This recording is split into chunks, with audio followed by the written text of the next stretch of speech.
כדי שיהיה מחר, אנחנו חייבים להיות חזקים בהווה ובעתיד. וכדי שיהיה שלום, אנחנו חייבים להיות חזקים בהווה ובעתיד. וכדי שישמר השלום, אנחנו חייבים להיות חזקים בהווה ובעתיד.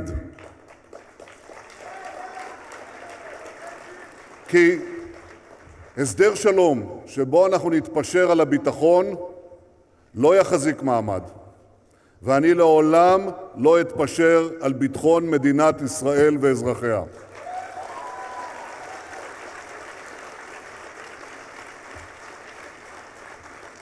ולכן כשאנחנו מדברים על המחר, אני מדבר על מחר של שלום וביטחון וגם שגשוג.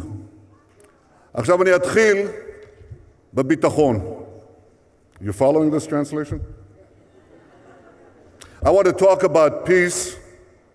I want to talk about a tomorrow of security, prosperity, and peace.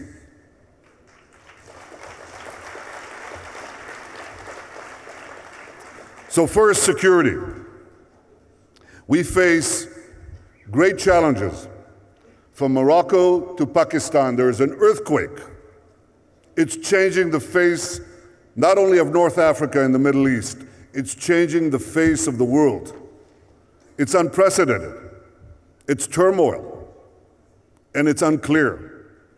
There's a struggle in this vast region between medievalism and modernity. And it's not yet clear who will have the upper hand. The jury is still out.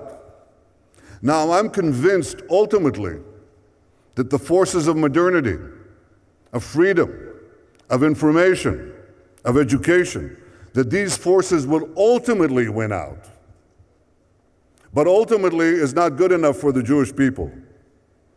Ultimately, the forces of light overcame the forces of darkness in the last century. But our people paid a terrible price in between. That will not happen again. I will not let it happen again. So Israel must remain strong. And the greatest threat that we face is that the most dangerous weapons in the world fall into the hands of the most dangerous regimes in the world. Especially one regime. We cannot allow Iran to achieve nuclear weapons. Now, mind you, the people of Iran, they want a better tomorrow. The election results show that very clearly. But Iran's dictator denies them their rights, and he prevents them from materializing that better future. You know, the first thing the newly elected president said was that Iran must be guaranteed its rights. He didn't say the Iranian people must be guaranteed their rights.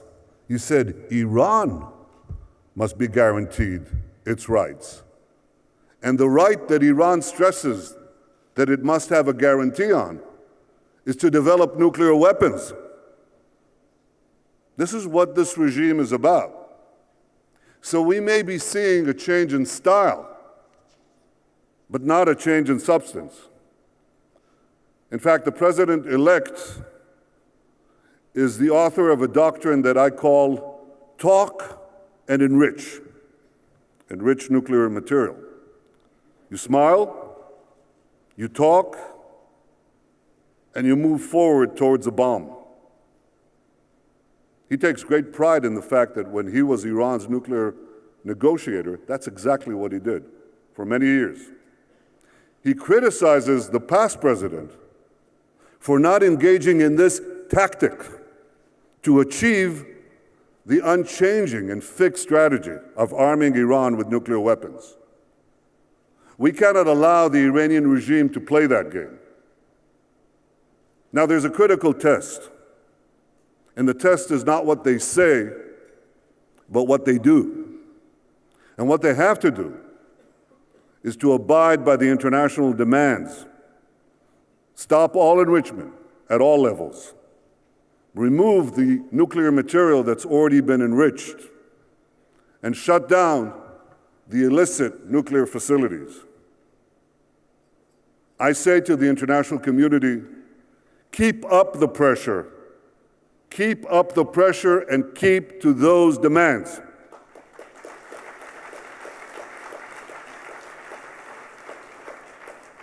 This is fundamental for international security, and it's fundamental for our security. Number two, prosperity. So you know the old joke.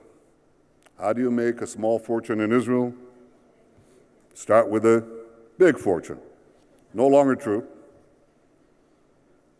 There are ways to make big fortunes. Many ways.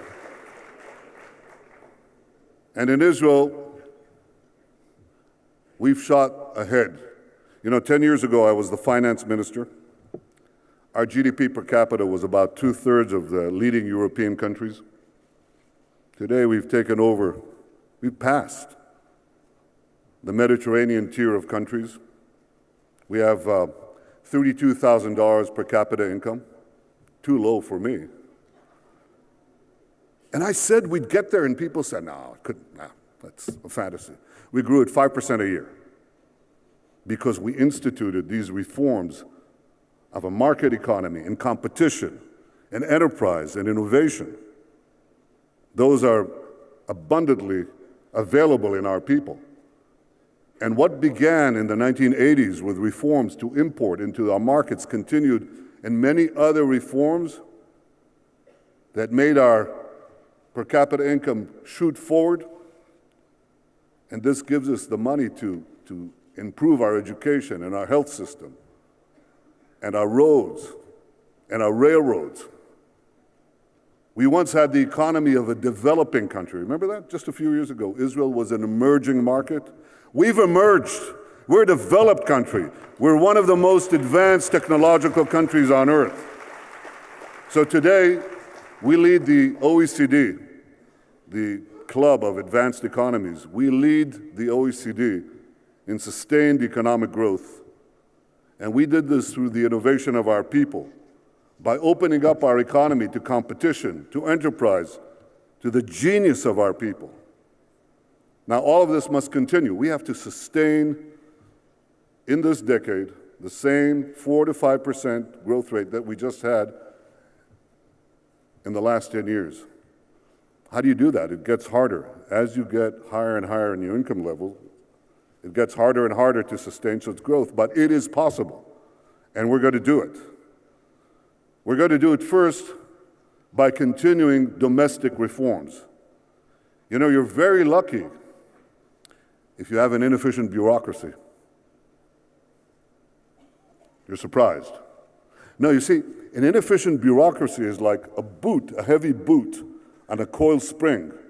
And when you take off that boot, the spring uncoils. That's growth.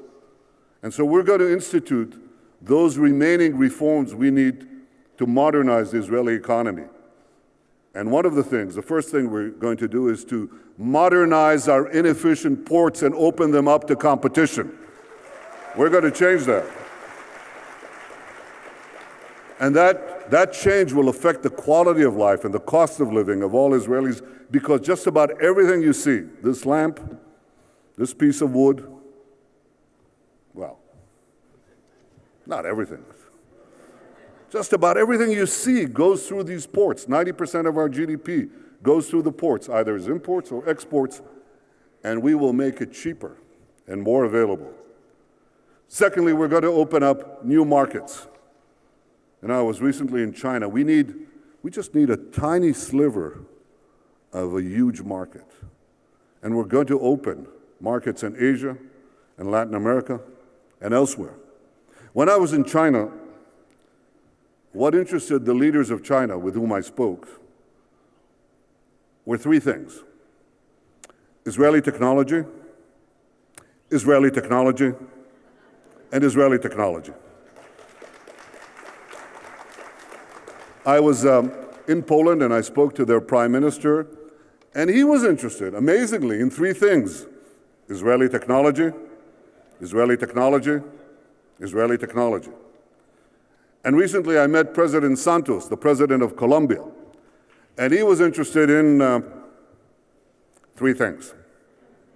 Same three things. What we need is to push forward into new markets. We can do it. We're in the process of doing it. Israeli exporters are very nimble. They're very fast. They're very agile. But we will help them reach those markets. Third, gas. I just heard about gas.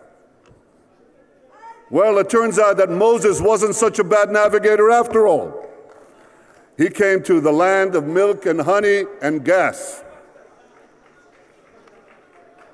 Who would have believed that Israel would be an energy power?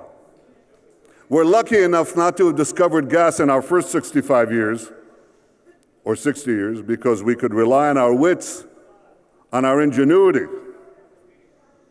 And yesterday we decided to open up our gas fields for development and export. We're not going to make the mistake of those countries who said, we shall not export, and the gas remained in the ground and in the sea.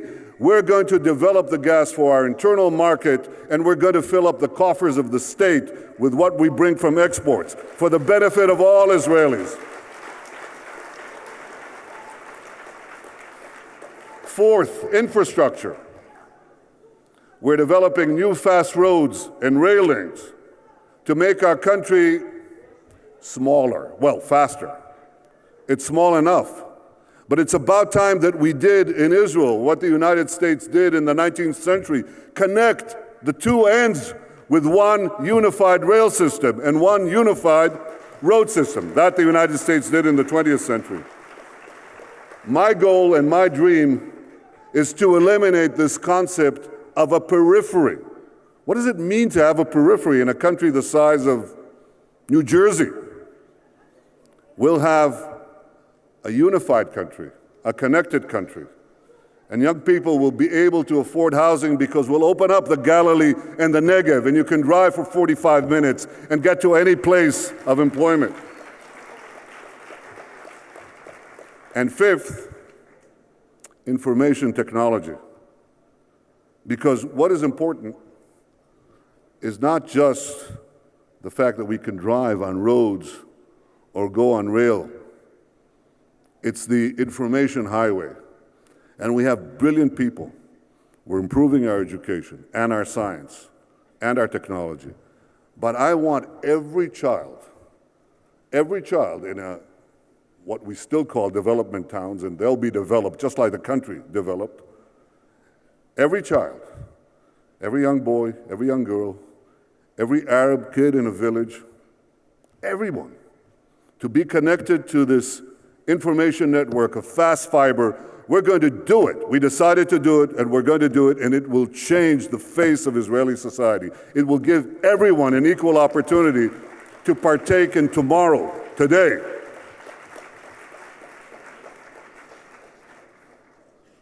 So prosperity is within our means. We've shown it. It's not an empty statement. It's real. We have a lot of things that we still have to accomplish. But when you look at what we've done in the last decade and before, we've outstripped so many of the developed countries, and we're not stopping. But there's a third goal. In addition to security, in addition to prosperity, we want to achieve peace. I want to achieve peace. Now, the only way to achieve peace, the only way to negotiate a peace and to end the negotiations for peace is to begin the negotiations for peace. We're ready to begin negotiations now without preconditions. And I hope that the Palestinian leadership is equally ready. We're only 15 minutes apart.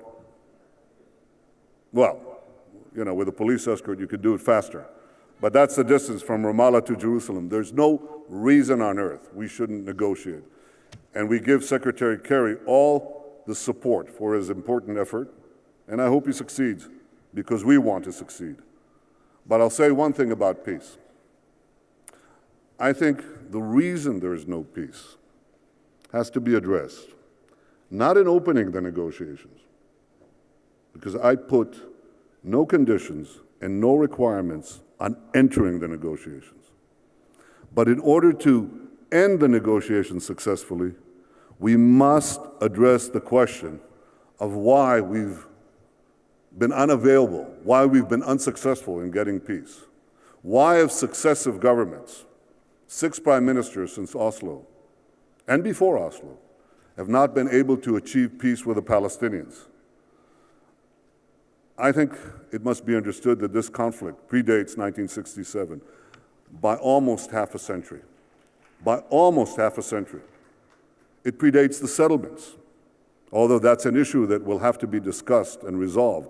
All these questions will be discussed. But the question we have to ask is, why did this conflict rage from 1920, when the first Palestinian Arab attacks on the Jewish immigration office in Jaffa began, till 1967? That's 47 years. What was that all about? I'll tell you what it was about.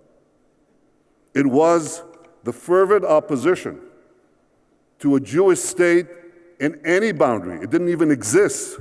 And once it existed, there was an attempt to put out the life, to extinguish the life of the embryonic Jewish state in the War of Independence and then in the years that followed. That was the reason. And then we vacated settlements. We left Gaza. And it still continued. And those who are firing rockets into our towns, into our villages, you ask them, well, why are you doing this? We left every square inch of Gaza. Why are you doing this? They say to liberate Palestine. And we say, you mean Judea, Samaria, the West Bank? No, they say Palestine. We mean Beersheba, Ashdod, Ashkelon, Jaffa, Palestine. That was and remains the basic problem. And Palestinian society is divided into two: those who openly call for our destruction and use terror for that effect, and the other half that refuses to confront the first half. And I say, if we're going to have peace, we're going to have Palestinian leadership that faces up to this and says, we are willing to make peace with the Jewish state. We will accept the right of the Jewish people to have a nation state. That was and remains the underlying problem that makes peace elusive. I don't ask for these questions of recognition and security, and there are 19 other issues that will have to be negotiated. 21, we counted. You don't want me to itemize all of them. But they're all important. They'll all have to be negotiated. But ultimately, it is the willingness of the Palestinians to accept a Jewish state, to accept the right of the Jews to live in their ancient homeland as a sovereign people. This is the most important thing that will determine the success of our efforts. And sometimes, there's a lot of discussion, a lot of debates that don't get to the heart of the matter. This is the heart of the matter. The heart of the matter is the willingness of our neighbors to accept us as we accept them. We seek peace with all our neighbors. We seek a Middle East of peace, security, stability, prosperity. We will work to ensure it for our own state. We pray that we can achieve it with others. And I hope that they will pray that same prayer too. That's the tomorrow I wish for. That's the tomorrow I know you wish for. Everyone here, everyone, from Shimon Peres to the last guest here, and everyone who's listening to us out there. May we succeed. Toda rabah.